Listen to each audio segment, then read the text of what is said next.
Hi guys, welcome back to the channel. Today we're going to continue Harry Potter and the Philosopher's Stone. We are on chapter 7. I hope you enjoy it as much as I do. Here we go. Chapter 7, The Sorting Hat. The door swung open at once. A tall, black-haired witch in emerald green robes stood there. She had a very stern face, and Harry's first thought was that this was not someone to cross. "The first years, Professor McGonagall," said Hagrid. "Thank you, Hagrid," said Professor McGonagall. "I'll take them from here." She pulled the door wide. The entrance hall was so big you could have fitted the whole of the Dursleys' house in it. The stone walls were lit with flaming torches like the ones at Gringotts. The ceiling was too high to make out, and a magnificent marble staircase facing them led to the upper floors. They followed Professor McGonagall across the flagstone floor. Harry could hear the drone of hundreds of voices from a doorway to the right. The rest of the school must already be here. But Professor McGonagall showed the first years to a small empty chamber off the hall.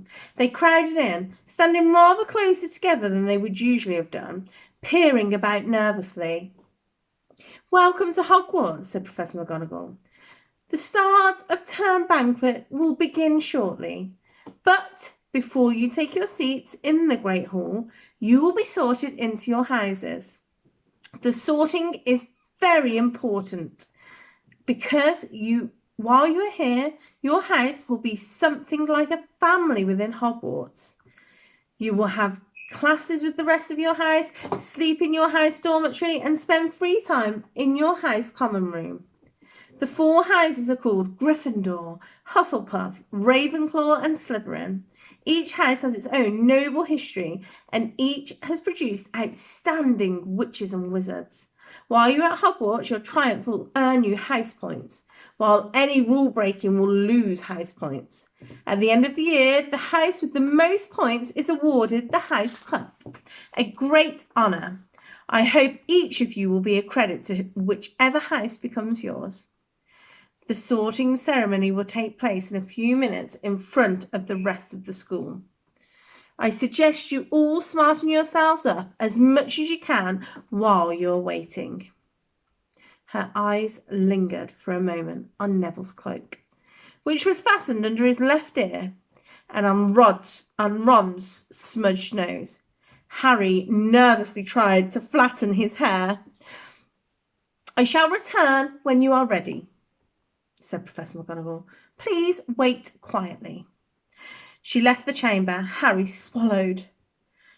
"How exactly do they sort us into houses?" he asked Ron. "Some sort of test, I think. Fred said it hurts a lot, but I think he was joking." Harry's heart gave a horrible jolt. A test in front of the whole school? But he didn't know any magic yet. What on earth would he have to do? He hadn't expected something like this the moment they arrived.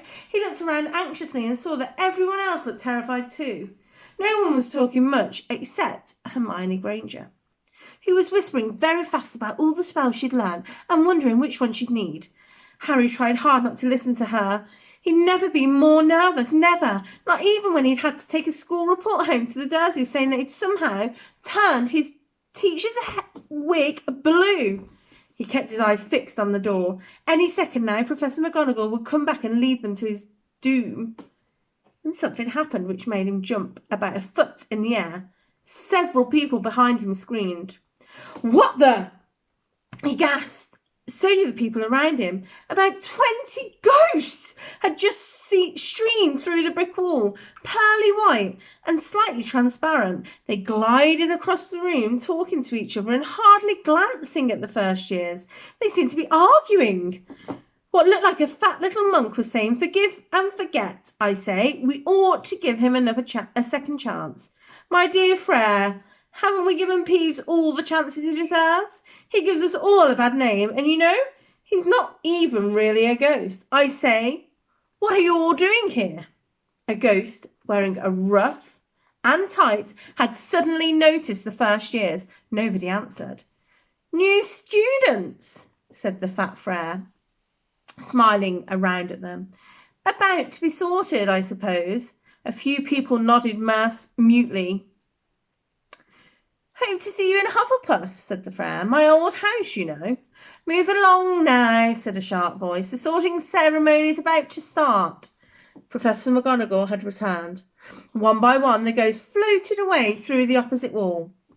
Now, form a line, Professor McGonagall told the first years, and follow me.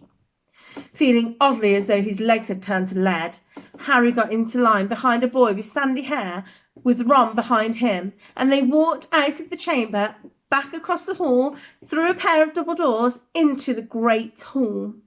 Harry had never even imagined such a strange and splendid place. It was lit by thousands and thousands of candles, which were floating in mid-air over 4 long tables, where the rest of the students were sitting. These tables were laid with glittering golden plates and goblets. At the top of the hall was another long table where the teachers were sitting. Professor McGonagall led the first years up here, so that they came to a halt in a line facing the other students, with the teachers behind them. The hundreds of faces staring at them looked like pale lanterns in the flickering candlelight. Dotted here and there among the students, the ghosts shone misty silver.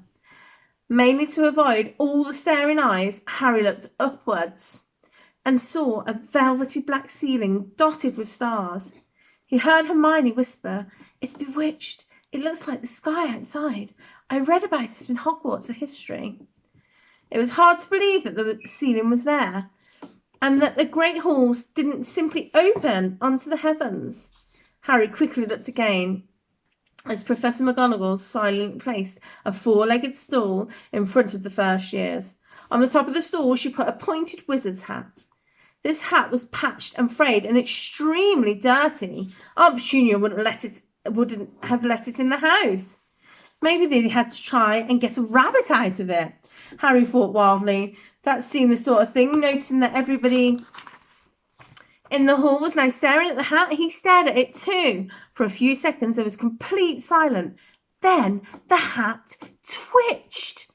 A rip near the brim opened wide like a mouth, and the hat began to sing. "Oh, you may not think I'm pretty, but don't judge on what you see. I'll eat myself if I can find a smarter hat than me. You can keep your bowlers black, your top hat sleek and tall, for I'm the Hogwarts sorting hat, and I can cap them all. There's nothing hidden in your head the sorting hat can't see. So try me on, and I will tell you where you ought to be. You might belong in Gryffindor, where dwell the brave at heart. Their daring, nerve, and chivalry set Gryffindors apart.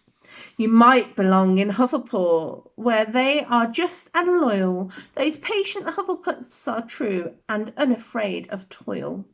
And yet in wise old Ravenclaw, if you've a ready mind, where those of wit and learning will always find their kind. Or perhaps in Slytherin, you'll make your real friends. Those cunning folk use any means to achieve their ends. So put me on, don't be afraid, and don't get in a flap. You're in safe hands, though I have none, for I'm the thinking cap." The whole hall burst into applause as the hat finished its song. It bowed to each of the 4 tables, then became quite still again. "So we've just got to try the hat on?" Ron whispered to Harry. "Oh, kill Fred! He was going on about wrestling with a troll." Harry smiled weakly. Yes, trying on the hat was a lot better than having to do a spell, but he did wish they could have tried it on without everyone watching. The hat seemed to be asking rather a lot. Harry didn't feel brave or quick-witted or any of that at the moment. If only the hat had mentioned a house for people who felt quite queasy. That would have been the one for him. Professor McGonagall now stepped forward, holding a long roll of parchment. "When I call your name, you will put on the hat and sit on the stool to be sorted," she said. "Abbot Hannah."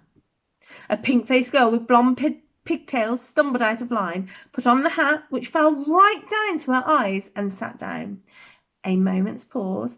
Hufflepuff! Shouted the hat. The table on the right cheered and clapped as Hannah went to sit down at the Hufflepuff table. Harry saw a ghost at the fat Frere waving merrily at her. Bone Susan! Hufflepuff! Shouted the hat again, and Susan scuttled off to sit next to Hannah. Boot Terry! Ravenclaw! The second table from the left clapped this time. Several Ravenclaws stood up to shake hands with Terry as he joined them. Brocklehurst Mandy went to Ravenclaw too, but Brown Lavender became the first new Gryffindor, and the table at the far left exploded with cheers. Harry could see Ron's twin brothers catcalling, woohoo! Bulstrode Millicent then became a Slytherin. Perhaps it was Harry's imagination. After all he'd heard about Slytherin, but he thought they looked an unpleasant lot. He was starting to feel definitely sick now.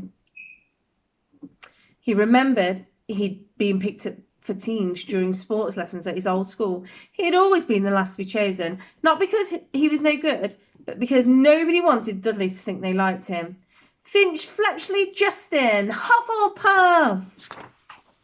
Sometimes Harry noticed the hat shouted out the house at once, but at others it took a little while to decide. Finnegan Seamus, the sandy-haired boy next to Harry in line, sat on the stool for almost a whole minute before the hat declared him a Gryffindor. Granger Hermione! Hermione almost ran to the stool and jammed the hat eagerly on her head. Gryffindor! Shouted the hat. Ron groaned. A horrible thought struck Harry, as horrible thoughts always do when you're very nervous. What if he wasn't chosen at all? What if he just sat there in the hat over his eyes for ages until Professor McGonagall jerked it off his head and said there had been obviously a mistake and he'd better get back on the train? When Neville Longbottom, the boy who kept losing his toad, was called, he fell over on his way to the stool. The hat took a long time to decide with Neville. Then it finally shouted, Gryffindor! Neville ran off, still wearing it, and had to jog back amid gales of laughter to give it to McGonagall Morag.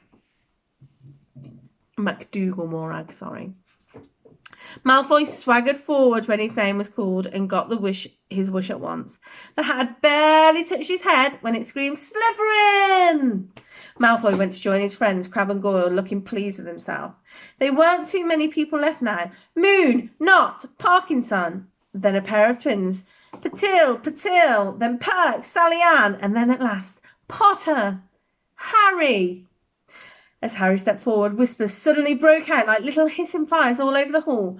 Potter, did she say? The Harry Potter? The last thing Harry saw before the hat dropped over his eyes was the hall full of people craning to get a good look at him. Next second, he was looking at the black inside of the hat. He waited. Said a small voice in his ear. Difficult. Very difficult. Plenty of courage, I see. Not a bad mind, either. There's talent. Oh, my goodness, yes. And a nice thirst to prove yourself. Now, that's interesting. So where shall I put you? Harry gripped the edges of his stool and thought, Not Slytherin, not Slytherin. Not Slytherin, eh? Said the small voice. Are you sure? You'd be great, you know. It's all here in your head, and Slytherin will help you on your way to greatness. No doubt about that. No. Well, if you're sure, better be Gryffindor. Harry heard the hat shout the last word to the whole hall. He took off the hat and walked shakily towards the Gryffindor table. He was so relieved to have been chosen and not put into Slytherin, he hardly noticed he was getting the loudest cheer yet. Percy the prefect got up and shook his hand vigorously, while the Weasley twins yelled, We got Potter! We got Potter! Harry sat down opposite the ghost in the rough he'd seen earlier. The ghost patted his arm, giving Harry a sudden, horrible feeling that he'd just plunged into a bucket of cold water. He could see the high table properly now. At the end, nearest him, sat Hagrid, who caught his eye and gave him the thumbs up.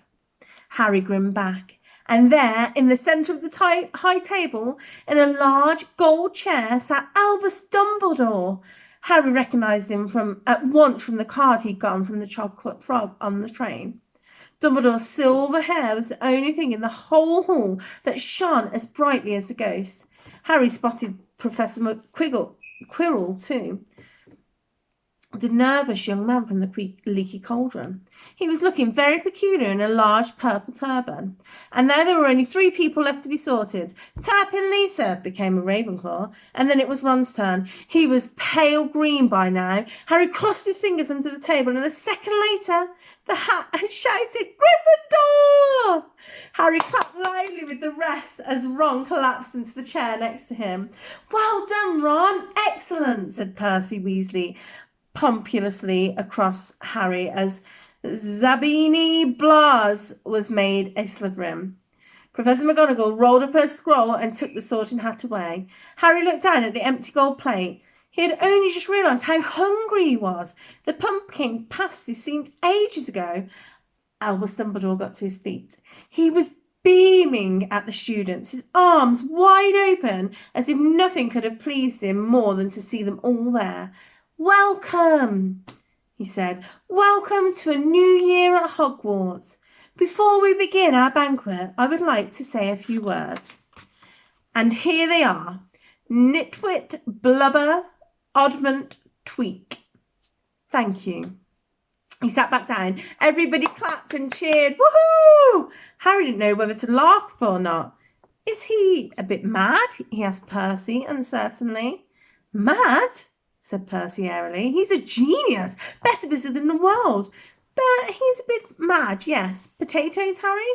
Harry's mouth fell open. The dishes in front of him were now piled with food. He had never seen so many things he'd like to eat on one table. Roast beef, roast chicken, pork chops, lamb chops, sausages, bacon and steak, boiled potatoes, roast potatoes, chips, Yorkshire puddings, peas, carrots, gravy, ketchup, and for some strange reason, mint humbugs. The Dursleys had never exactly starved Harry, but he'd never been allowed to eat as much as he liked. Dudley would have always taken anything that Harry really wanted, even if it made him sick. Harry piled his plate with a bit of everything except the humbugs and began to eat. It was all delicious. "That does look good," said the ghost in the rough sadly, watching Harry cut up his steak. "Can't you—" "I haven't eaten for nearly 400 years, said the ghost. "I don't need to, of course, but one does miss it. I don't think I've introduced myself. Sir Nicholas Deminsky Pupinkington is at your service, resident ghost of Gryffindor Tower." "I know who you are," said Ron suddenly. "My brother's told me about you. You're nearly Headless Nick." "I would prefer you to call me Sir Nicholas Deminsky," the ghost began stiffly, but sandy-haired Seamus Finnegan interrupted. "Nearly headless? How can you be nearly headless?" Sir Nicholas looked extremely miffed, as if their little chat wasn't going at all the way he wanted. "Like this," he said irritably, and he seized his left ear and pulled his whole head, and it swung off his neck and fell onto his shoulder, as if it was on a hinge.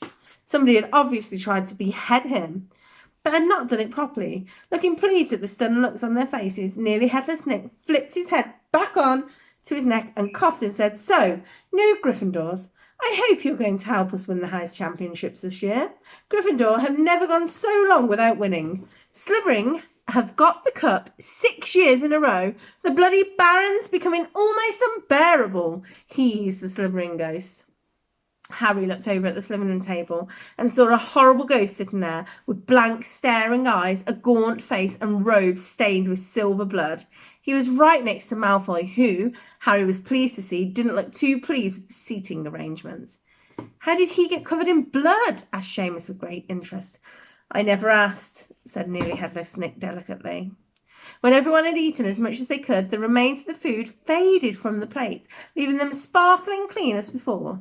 A moment later, the puddings appeared. Blocks of ice cream from every flavour you could think of, apple pies, treacle tarts, chocolate eclairs and jam donuts, trifle strawberries, jellies, rice pudding. As Harry helped himself to a treacle tart, the talk turned to their families. "I'm half and half," said Seamus. "My dad's a muggle. Mum didn't want to tell him she was a witch till after they were married. Bit of a nasty shock for him." The others laughed. What about you, Neville? Said Ron. Well, my gran brought me up and she's a witch, said Neville. But my family thought I was a muggle for years. My great-uncle Algie kept trying to catch me off guard and force some magic out of me. He pushed me off the end of Blackpool Pier once.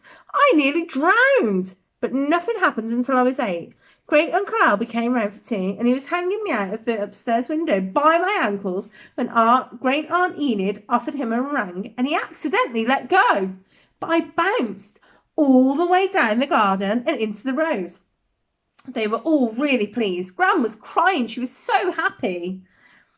And you should have seen their faces when I got here. They thought I might not be magic enough to come, you see. Great-uncle Albie was so pleased. He bought me my toad.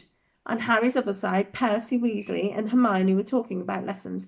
I do hope they start again straight away. There's so much to learn. I'm particularly interested in transfiguration, turning something into something else. Of course, it's supposed to be very difficult. You'll be starting small, just matches into needles, that sort of thing. Harry, who was starting to feel warm and sleepy, looked up at the high table again. Hagrid was drinking deeply from his goblet. Professor McGonagall was talking to Professor Dumbledore. Professor Quirrell, in his absurd turban, was talking to a teacher with greasy back hair and a hooked nose and sallow skin. It happened very suddenly. The hook-nosed teacher looked past Quirrell's turban straight into Harry's eyes, and with a sharp, hot pain across his scar on Harry's forehead. Ouch! Harry clapped his hand to his head. What is it? Asked Percy. Nothing. The pain had gone as quickly as it had come. Hard to shake off was the feeling that Harry got from the teacher's look, a feeling that he didn't like Harry at all. Who's that teacher talking to Professor Quirrell? He asked Percy. Oh, you know Quirrell already, don't you? No wonder he's looking so nervous. That's Professor Snape. He teaches potions, but he doesn't want to. Everyone knows he's after Quirrell's job, knows an awful lot about dark arts, Snape. Harry watched Snape for a while, but Snape didn't look at him again. At last, the pudding too disappeared, and Professor Dumbledore got to his feet again. The hall fell silent. Just a few more words. Now we're all fed and watered. I have a few start of term notices to give you. First years should note that the forest is out of grounds. It's forbidden to all pupils. And a few of our older students would do well to remember that as well. Dumbledore's twinkling eyes flashed in the direction of the Weasley twins. I've also been asked by Mr. Filch, the caretaker, to remind you that no magic should be used between classes in the corridors. Quidditch trials will be held in the second week of term. Anyone interested in playing for their house teams should contact Madame Hooch. And finally, I must tell you that this year, the third floor corridor on the right-hand side is out of bounds to everyone who does not wish to die a very painful death. Harry laughed, but he was one of the few who did. He's not serious, he muttered to Percy. Must be, said Percy, frowning at Dumbledore. It's odd, because he usually gives us a reason why we're not allowed to go somewhere. The forest is full of dangerous beasts. Everyone knows that. I do think he might have told us prefects at least. And now, before we go to bed, let us sing the school song, cried Dumbledore. Harry noticed that the other teacher's smiles became rather fixed. Dumbledore gave his wand a little flick, as if it was trying to get a fly off the end, and a long golden ribbon flew out and rose high over the tables and twisted itself snake-like into words. Everyone picked their favourite tune, said Dumbledore, and off we go. And the school bellowed. Hogwarts, Hogwarts, hoggity-warty Hogwarts, teach us something, please, whether we be old and bald or young with scabby knees. Our heads could do with filling with some interesting stuff, and now they're bare and full of air, dead flies and bits of fluff. So teach us things worth knowing, bring back what we forgot. Just do your best, we'll do the rest, and learn until our brains all rot. Everybody finished the song at different times. At last, only the Weasley twins were left singing along to a very slow funeral march. Dumbledore conducted their last few lines with his wand, and then they finished. It was one of those that clapped the loudest. Ah, music, he said, wiping his eyes. The music beyond all we do here. And now bedtime. Off you trot. The Gryffindor first years followed Percy through the chattering crowds, out of the great hall and up the marble staircase. Harry's legs were like lead again, but only because he was so tired and full of food. He was too sleepy even to be surprised that the people in the portraits along the corridors whispered and pointed as they passed, and that twice Percy led them through doorways hidden behind sliding panels and hiding tapestries. They climbed more staircases, yawning and dragging their feet, and Harry was just wondering how much further they had to go when they came to a sudden halt. The bundle of walking sticks was floating in mid-air above them, and as Percy took a step forward, they started throwing themselves at him. "Peeves," Percy whispered to the first years. "A poltergeist." He raised his voice. "Peeves, show yourself." A rude, loud sound, like an air being let out of a balloon, answered. "Do you want me to go to the bloody Baron?" There was a pop, and a little man with wicked dark eyes and a wide mouth appeared, floating cross-legged in the air, clutching the walking sticks. "Ooh," he said in an evil cackle. "Equal firsties. What fun!" He swooped suddenly at them. They all ducked. "Go away, Peeves, or the Baron will hear about this. I mean it," barked Percy. Peeves stuck out his tongue and vanished, dropping the walking sticks on Neville's head. They heard him zooming away, rattling coats of armour as he passed. "You want to watch out for Peeves," said Percy as they set off again. "The bloody Baron's the only one who can control him. He won't even listen to us prefects. Here we are." At the very end of the corridor hung a portrait of a very fat woman in a pink silk dress. "Password," she said. "Caput Draconis," said Percy, and the portrait swung forward to reveal a round hole in the wall. They all scrambled through it, Neville needing a leg up, and found themselves in the Gryffindor common room, a cosy, round room full of squashy armchairs. Percy directed the girls through one door to their dormitory, and the boys through another. At the top of the spiral staircase, they were obviously in one of the towers, and they found their beds at last. 5 four-posters hung with deep red velvet carpets. Their trunks were already being brought up. Too tired to talk much, they pulled on their pyjamas and fell into bed. "Great food, isn't it?" Ron muttered to Harry through the hangings. "Get off, Scabbers, he's chewing my sheets." Harry was going to ask Ron if he'd had any treacle tart, but he fell asleep almost at once. Perhaps Harry had eaten too much, because he had a very strange dream. He was wearing Professor Quirrell's turban, which kept talking to him, telling him he must transfer to Slytherin at once, because it was his destiny. Harry told the turban he didn't want to be in Slytherin. He got heavier and heavier. He tried to pull it off, but it tightened painfully, and there was Malfoy laughing at him as he struggled with it. Then Malfoy turned into the hook-nosed teacher Snape, whose laugh became high and cold. There was a burst of green light, and Harry woke, sweating and shaking. He rolled over and fell asleep again, and when he woke the next day, he didn't remember the dream at all. I really, really hope you enjoyed that chapter. Thank you. Remember to like and subscribe. Bye.